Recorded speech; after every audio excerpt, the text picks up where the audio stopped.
Shri Hemant Sabra ji, please. Thank you, Speaker sir, for giving me this opportunity on Viksit Bharat Guarantee for Rozgar and Ajivika Mission, VBG Ramji. Manrega focused on the goal to enhance the livelihood security. The new bill aimed to promote empowerment, growth, convergence, and saturation for the prosperous and resilient rural Bharat.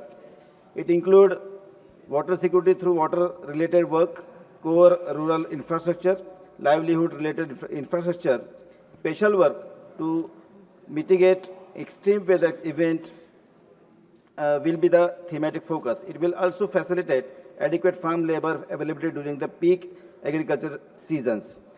माननीय अध्यक्ष महोदय, प्रधानमंत्री श्री नरेंद्र मोदी यांचे ऐतिहासिक विधेयक आहे आणि त्यांनी जे प्रत्यक्षात सांगितलेले 2047 पर्यंत विकसित भारत बनवायचा आहे, त्या विकसित भारतामध्ये या विधेयकाचं योगदान अनन्यसाधारण असणार आहे. अनेक वैशिष्ट्यपूर्ण याच्यामध्ये या विधेयकामध्ये आहेत.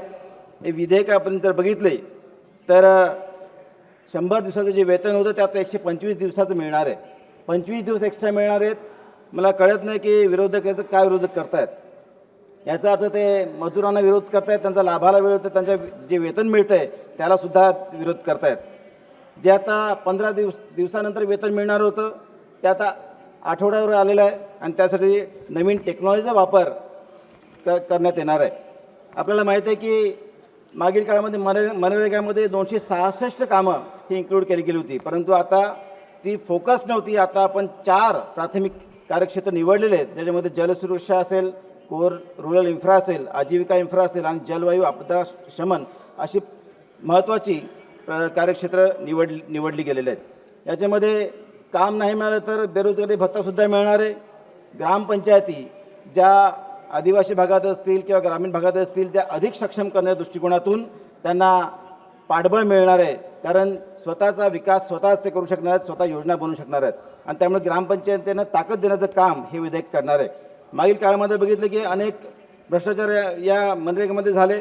खोटे जॉब कार्ड तयार केले गेले, खोटी हजेरी लावली गेली, खोटी कामं दाखवली गेली, प्रचंड भ्रष्टाचार झाला. बंगालमध्ये सुद्धा 19 जिल्ह्यामध्ये भ्रष्टाचार झालेला दिसला, 23 राज्यामध्ये खोटी कामं झाली दिसली आणि म्हणून हे सगळं बदलायचं असेल तर नवीन बायोमेट्रिक मशीन लागेल, GPS प्रणाली लागेल आणि AIच्या माध्यमातून हा भ्रष्टाचार रोखला जावा लागेल. मागील काळामध्ये बघितलं आपण 2011-12मध्ये गरिबी दर हा 25.7% होता, जो 23-24मध्ये 4.86% झालेला आहे.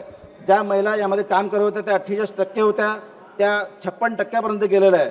आणि सर्वात महत्त्वाचं म्हणजे या विधेयकामध्ये जे सेंट्रल किंवा स्टेट काउन्सिल जे निर्माण होणार आहे त्यामध्ये 1/3 महिला असणार आहेत, त्यामुळे महिलांनासुद्धा पाठबळ मिळणार आणि त्यांचा सन्मान वाढणार आहे. या निमित्ताने अधिक काही आकडेवारी समोर आणू इच्छितो महोदय. 1 मिनिट. पालघर जिल्ह्यामध्ये मागील काळामध्ये 38,19,143 मनुष्य निर्मिती झाली. जी कामं पूर्ण झालेली आहेत अशी मागील वर्षामध्ये 24,626 कामं वैयक्तिक कामं आणि 2018 सार्वजनिक कामं झालेली आहेत.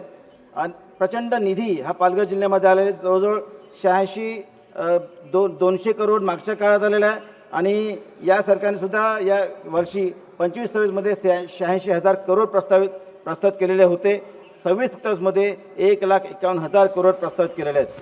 या निमित्ताने निश्चित सांगू शकतो की हे नवीन विधेयक ग्रामीण भागाला चालना देणार आहे, ग्रामीण भागाचं कायापालट करणार आहे, स्थलांतर कमी करणारे, कुपोषण कमी करणारे, शिक्षणाचा टक्का वाढवणार आहे आणि त्यामुळे सामाजिक हक्काची जाणीव, सन्मान याची जाणीव नव्याने होणार आहे. दारिद्र्य कमी होण्यास मदत होणार आहे. मला सांगायला अभिमान वाटतो महोदय की कंक्लूड करतो. पालघर जिल्ह्याने 2021-22मध्ये आदिवासी मजुरांना काम दिल्याबद्दल महाराष्ट्रामध्ये पहिलं स्थान मिळालं. 59,770 कुटुंबांना काम मिळालं. 16,46,211 मानव निर्मित दिवस झाले आणि म्हणून या ऐतिहासिक विधेयकाचं मी समर्थन करतो. धन्यवाद. जय हिंद.